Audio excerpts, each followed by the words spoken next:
performances. Durant, oh, and a foul! Here's what Kevin Durant and Kyrie Irving proved by joining the Brooklyn Nets.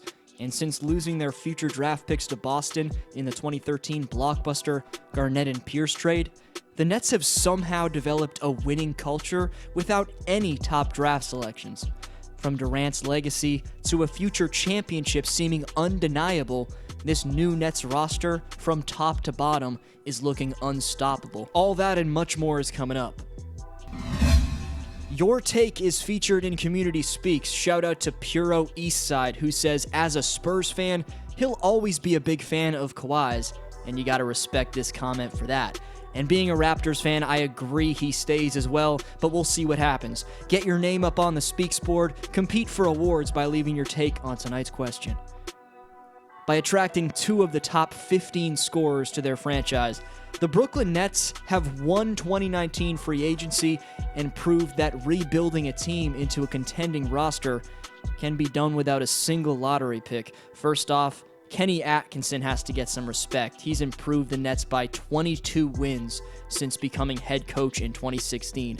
And the hard-nosed culture he's instilled has gained him a great reputation around the league. He's received praise from historically great coaches like Greg Popovich, Rick Carlisle, and Mike D'Antoni. Spencer Dinwiddie, his player, said he was the coach of the year. And Kenny's become known around the league as a coach players want to play for. Meanwhile, in the Nets front office, Sean Marks was working towards an eventual 2019 playoff appearance while this was going on. The key moves for Sean since being hired 3 years ago are on July 7th of 2016, trading Thaddeus Young to receive the 20th pick in the 2016 draft. When you don't have any draft picks, you got to work through trades. And in that move, they got a man who showed off all-star potential in 2018-19 in Caris LeVert. Also in 2016, there were 2 signings that recently contributed to the Nets' first playoff appearance since 2015. Both of them were in the D-League before being given a chance by Brooklyn. First, they signed an overlooked three-point sniper on the Cavs D-League team, Joe Harris. And midway through the 2016-17 season, they added a shot-creating 6'6" point guard with the Windy City Bulls, Spencer Dinwiddie. The chance Brooklyn took on Harris and Dinwiddie paid off in a major way. Both have consistently developed every season and helped the Nets back to respectability. Of course, everyone talks about the D'Angelo blockbuster in 2017. They made some moves to get a draft pick and traded them for D'Angelo Russell, also threw in Brook Lopez. And D'Angelo just had a breakout season and deserves a good amount of credit for the Nets' 2019 playoff appearance. But I feel the Nets' overall roster got overlooked. Dinwiddie averaged a career-high 16 points. Harris also scored a career-high 14 a game and was the NBA's leader in three-point percentage. With Kyrie joining and Durant the next season, LeVert, Harris, and Dinwiddie are in the prime of their careers, and also they'll have a lot less pressure from defenses, with the majority of the attention going to the 2 champions and top scorers leading the charge. More on the Nets' depth, though, later on. Kevin Durant proved he wants to cement his legacy and potentially be looked back on as one of, if not the, greatest player ever by joining the Nets. This move gives KD a chance to be the undisputed main option on a championship contender, and winning a title without the Splash Brothers, an all-time great defensive player in Draymond Green, and the at one time 73-win Warriors would mean the most of any ring Durant has won so far.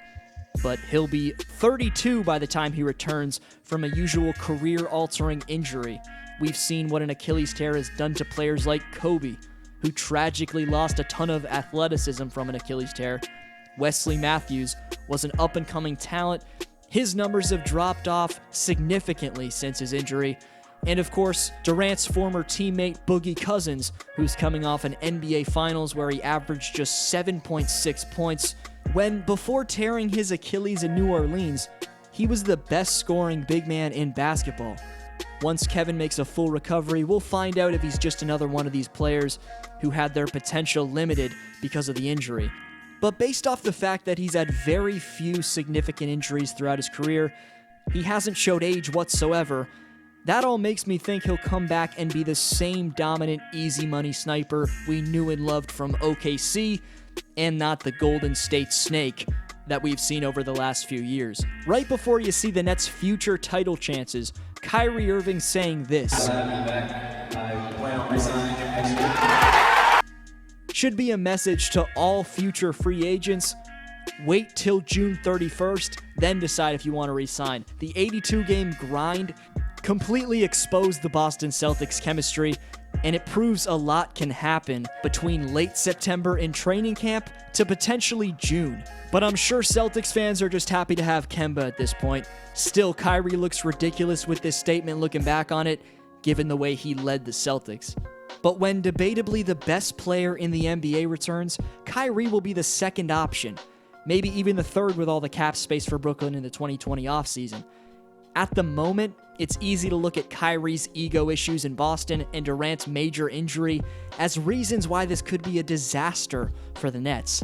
But Durant and Irving are two champions for a reason, and with the Nets' all-around core, the role players I mentioned are one thing, but they've got a center rotation of the rising shot blocker Jarrett Allen and the former all-defensive first-team center in DeAndre Jordan.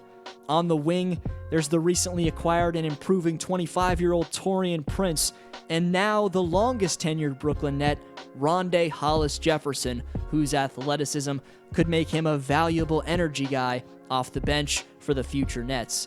The flurry of young players I've mentioned tonight could allow Brooklyn to make a trade for a third star, but 2020 free agency is going to be massive for them. DeMar DeRozan would be interesting as a third star, and he's a free agent next year, but Brooklyn is without a doubt in position to win a championship in 2021. That proves that Brooklyn should be considered New York's team, and I don't mean that to spite Knicks fans in any way. Your loyalty is commendable, but you have permission to become Nets fans now. You've suffered long enough. James Dolan isn't selling the team anytime soon. No one can call you a bandwagon if you become Nets fans. Just don't join on when they make a 2021 title run.